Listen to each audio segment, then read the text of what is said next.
Градостроительная деятельность в регионе, организация проведения капитального ремонта в многоквартирных домах, социальная поддержка детей-сирот и детей, оставшихся без попечения родителей.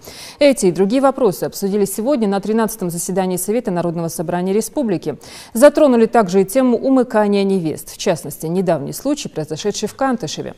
Председатель парламента дал поручение профильному комитету Народного собрания вернуться к рассмотрению законодательной инициативы, которая предусматривает уголовную ответственность за похищение девушки даже с целью вступления в брак. Я сейчас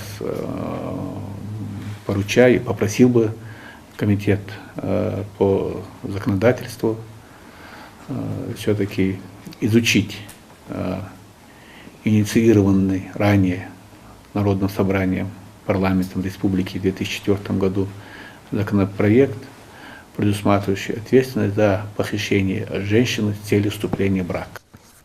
В Центре занятости населения по Сунжинскому району помогли трудоустроиться людям с ограниченными возможностями.